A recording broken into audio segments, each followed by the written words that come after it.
दोस्तों आज की क्राइम स्टोरी के अंदर जो मैं आपको बताने वाला हूं उसमें यह है कि आरोपी चाहे कितना भी शातिर क्यों ना हो, वो कई सबूत छोड़ जाता है।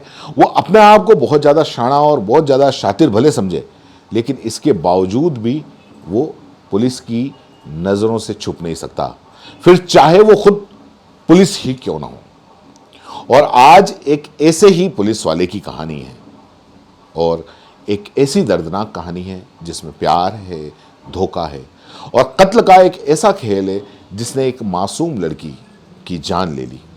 22 साल की निशा सोनी, जो आसमान में उड़ने का सपना देख रही थी, जिसे एयर होस्टेस बनना था, उसके सपने होने से पहले ही किसी ने बेरहमी से छीन लिए। निशा की जिंदगी में दरअसल एक पुलिस कांस्टेबल आया और उसने उसे प्यार का झूठा भरोसा दिया, और जब सच सामने आने का खतरा हुआ तो उसे मौत के घाट उतार दिया। तो आखिर क्या था वो सच, कैसे इसके चंगुल में फंसी, और क्या है ये पूरी कहानी, आगे की पूरी कहानी में जानेंगे। अगर आपने चैनल सब्सक्राइब नहीं किया हो तो चैनल सब्सक्राइब करें। हम आपको क्राइम की कुछ ताज़ा, कुछ पुरानी और कुछ जो वर्ल्ड लेवल की हैं, जो दुनिया में काफ़ी मशहूर क्राइम की कहानियां हैं, वो आपको ज़रूर बताएंगे, ज़रूर सुनाएंगे। तो दरअसल ये कहानी की शुरुआत होती है 5 महीने पहले, जब निशा की मुलाकात पंजाब पुलिस के कांस्टेबल युवराज सिंह से होती है। युवराज खुद को अविवाहित बताता है और निशा से जो है वो नज़दीकियां बढ़ाता है, क्योंकि असल ज़िंदगी के अंदर दरअसल जो युवराज है वो शादीशुदा था और उसकी जो बीवी थी वो ऑस्ट्रेलिया के अंदर थी। युवराज यहाँ पर अकेला रहता था। युवराज और निशा के बीच में नज़दीकियाँ बढ़ने लगी। निशा को लगने लगा कि उसे अपना जीवन साथी मिल गया, और क्योंकि निशा काफ़ी खूबसूरत थी, युवराज भी देखने में हैंडसम था, और जब उसने बताया कि उसकी शादी नहीं हुई है तो निशा ने उसने कोई छानबीन भी नहीं की, और उसको लगने लगा कि हाँ इसकी शादी नहीं हुई है, और उसको ऐसा लगने लगा कि वो एयर होस्टेस की ट्रेनिंग कर रही है, ये ट्रेनिंग पूरी हो जाएगी, उसके बाद में मैं अपने घर वालों से बात कर लूँगी, और ये एक युवराज है जो देखने में अच्छा है, तो इससे शादी करने में घर वाले भी कोई एतराज़ नहीं करेंगे। लेकिन 20 जनवरी की शाम, 20 जनवरी 2025 की बात कर रहा हूँ मैं, 20 जनवरी की शाम को निशा अपनी बहन रितु के साथ घर जा रही थी, और रास्ते में युवराज का फ़ोन आता है। तो पहले निशा फ़ोन काट देती है क्योंकि वो अपनी बहन के साथ में थी, लेकिन फिर जब बार बार वो कॉल करता है तो आखिरकार निशा उसे रिसीव करती है। रिसीव करने के बाद में बात करती है कि क्या हुआ, क्यों इतने फ़ोन कर रहे हो, क्योंकि मैं अभी अपनी बहन के साथ में हूँ, बात ठीक से कर नहीं पाती।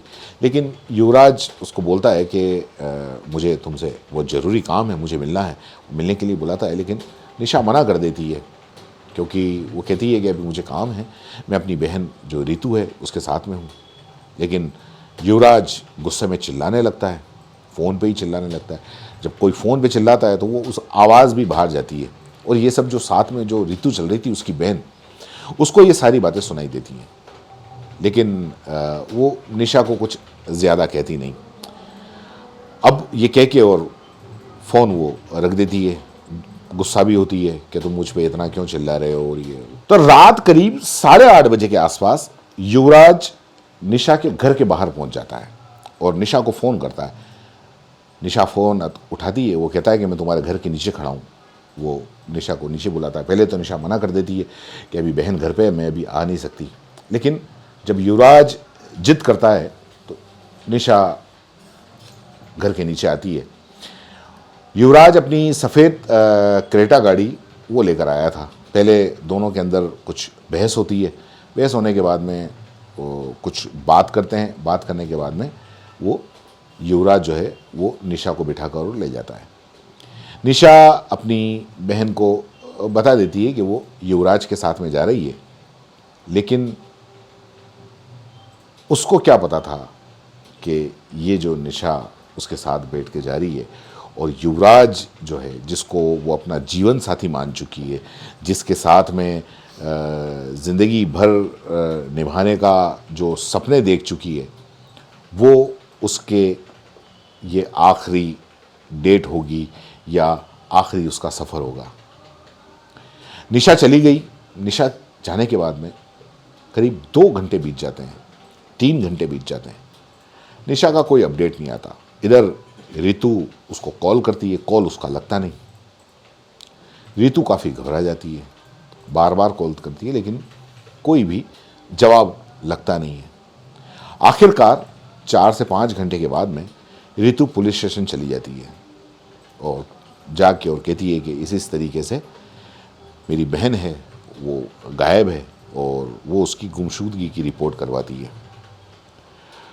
उधर आधी रात को एक फ़ोन कॉल पंजाब पुलिस को मिलता है, और कॉल करने वाला कौन? कोई और नहीं, खुद युवराज है। वो पुलिस को बताता है कि एक लड़की नहर के अंदर गिर गई है और वो उसको बचाने की कोशिश कर रहा था, लेकिन वो बचा नहीं पाया। अब क्योंकि और वो ये भी बताता है कि मैं पंजाब पुलिस का ही कांस्टेबल बोल रहा हूँ, वहीं की रोपड़ इलाके के अंदर जो चंडीगढ़ में ही है, वहाँ की ये सारी की सारी घटना है। क्योंकि पुलिस को लगता है कि जहाँ थाने के अंदर फ़ोन करता है कि भाई पुलिस वाला ही अगर मान लो बुला रहा है, तो फटाफट पुलिस मौके पर पहुँचती है। पुलिस मौके पर पहुँचती है तो देखती है कि एक लड़की की लाश है, वो पानी के अंदर तैर रही है। उसी वक्त गोताखोरों को उनको बुलाया जाता है, लड़की की लाश को बाहर निकाला जाता है।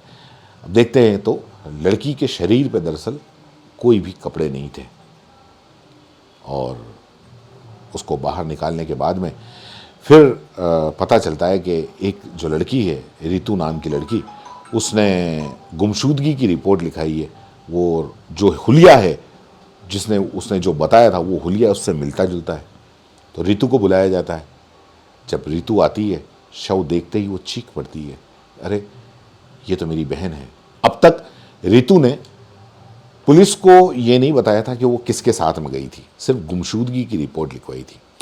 इधर जो युवराज है, युवराज की बातों पर पुलिस भरोसा कर लेती है। युवराज जो भी कहानी बताता है कि मैं यहाँ से जा रहा था और मुझे इस तरीके से ये डूबती हुई मिली और मैंने इसको बचाने की कोशिश की, और जो भी उसने एक नैरेटिव गढ़ा था, उसने जो फेक कहानी गढ़ी थी, उस पर पुलिस भरोसा कर लेती है।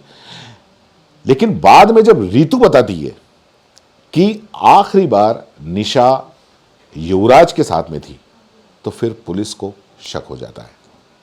क्योंकि जो निशा की बहन है रितु, वो भी ये बता रही है कि आखिरी बार युवराज के साथ में था, और पुलिस के पास में जो कॉल है वो भी युवराज का किया। तो पुलिस को शक होने लगता है और पुलिस पूछताछ शुरू करती है। और चाहे पुलिस वाले से भी पूछताछ करे, तो वो अपने तरीके से ही पूछताछ करती है। और फिर चाहे कोई कितना भी शातिर क्यों ना हो, वो एक ना एक बार तो कहीं ना कहीं गलती करके फंस जाता है। युवराज भी काफ़ी सवाल इधर उधर टालता रहा, इधर उधर बहलाता रहा, लेकिन जब पुलिस ने अपने तरीके से जांच की और उसके फ़ोन की जांच की, तो सारी की सारी सच्चाई सामने आ गई। निशा का फ़ोन युवराज के पास से बरामद होता है। अब पुलिस को सब समझ में आ चुका था। युवराज ने निशा से प्यार का नाटक किया था, क्योंकि युवराज जो कहानी बताता है वो सारी की सारी सामने आ जाती है। तो यही निकल के आता है कि क्योंकि निशा दिखने में काफ़ी खूबसूरत थी, और युवराज की पत्नी ऑस्ट्रेलिया थी, और ऐसे में जब निशा से मुलाकात हुई तो उसने प्यार का नाटक किया। और जब उसको कुछ दिन उसका चला, और उसको जैसे ही पता चला कि उसकी बीवी ऑस्ट्रेलिया से लौटने वाली है, और इधर जो निशा थी वो शादी के लिए उस पर बोल चुकी थी कि मैं तुमसे ही शादी करूंगी, और मैंने घर भी बता दिया, तो अब उसको ये डर लगने लग गया कि इधर तो निशा के साथ में उसका झूठ पकड़ा जाएगा। अगर झूठ पकड़ा गया तो निशा उसकी बीवी को हो सकता है कि सारी बात बता दे, और इस तरीके से वो निशा से पीछा छुड़ाना चाहता था, और इसी डर की वजह से उसने इस खौफनाक जुर्म को अंजाम दिया। रोपड़ की नहर पे ले जाके उसने निशा को धक्का दे दिया। कुछ देर रुक कर उसने देखा भी कि वो मरी या नहीं मरी। जब वो दम तोड़ चुकी थी, तो उसके बाद में उसके 2 घंटे के बाद में उसने पुलिस को कॉल किया और कॉल करके पूरी की पूरी झूठी कहानी बना दी। लेकिन कहते हैं ना कि कानून के हाथ लंबे होते हैं। लाख कोशिशों के बावजूद युवराज का सच सामने आ गया। अब वो सलाखों के पीछे है। पुलिस अब ये भी जांच कर रही है कि क्या उसने निशा को कभी ब्लैकमेल किया था या कभी निशा ने उसको ब्लैकमेल किया था। क्या उसने पैसे या गहनों के लिए भी धोखा दिया, क्योंकि एक मासूम लड़की जिसका सपना उड़ने का, ऊंचाई छूने का था, लेकिन झूठे प्यार और धोखे के जाल में फंसकर वो अपनी ज़िंदगी गंवा बैठी।